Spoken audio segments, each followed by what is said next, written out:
സുജാത, നിങ്ങളിപ്പോ എത്തി? സുജാത നല്ല ആളാ. പോകുന്നെങ്കിൽ ഞങ്ങളോട് കൂടെ ഒന്ന് പറയണ്ടേ?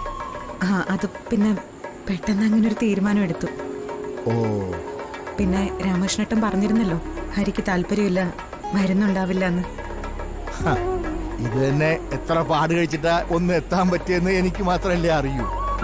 ചിലരുടെയൊക്കെ മനസ്സലിഞ്ഞാലല്ലേ നമുക്കൊക്കെ ഒന്ന് പുറത്തോട്ട് ഇറങ്ങാൻ പറ്റൂ. എന്തായാലും നന്നായി. ഇനിയിപ്പോ ഒന്നിച്ചിവിടെ 2-3 ദിവസം ഉണ്ടാവുമല്ലോ.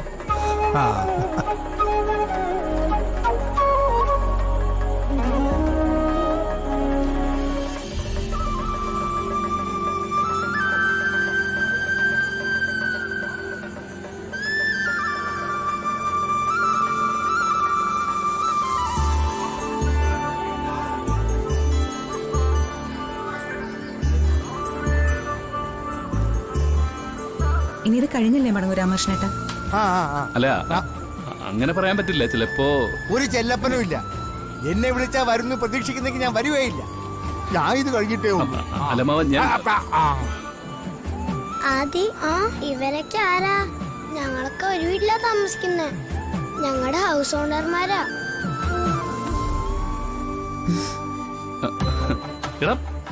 കൊള്ളാലോടാ നിന്റെ പരിചയപ്പെടുത്തല്. ഇതുപോലെ ഗൗരവം കാണിച്ചു നിന്നാ വേറെന്ത് പറയാനാ, അല്ലേ അമ്മേ?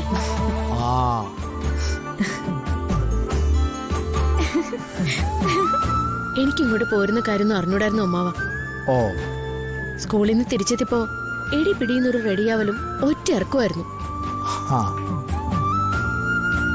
മോളെ, ചില കാര്യങ്ങൾ അങ്ങനെയാ, പെട്ടെന്ന് തീരുമാനിക്കപ്പെടും. അല്ല, ഈ ഒരു യാഗം കഴിയുമ്പോ അങ്ങനൊരു പ്രാർത്ഥനയും എനിക്കുണ്ട്.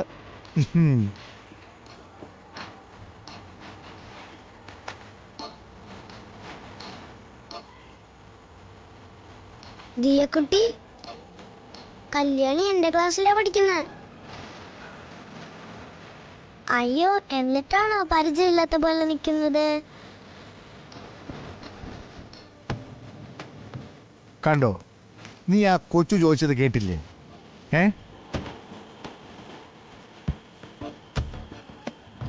എന്റെ ഒരു ഫ്രണ്ടിന്റെ വണ്ടിയിലാണ് ഞങ്ങൾ വന്നത്. അവളുടെ കൊച്ചുമോളാ. ഓ,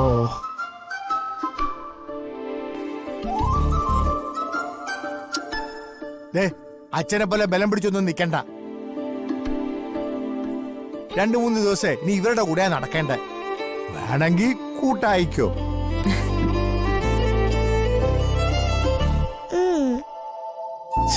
നമുക്ക് അമ്പലത്തിലേക്ക് പോവാം. ചെല്ല്.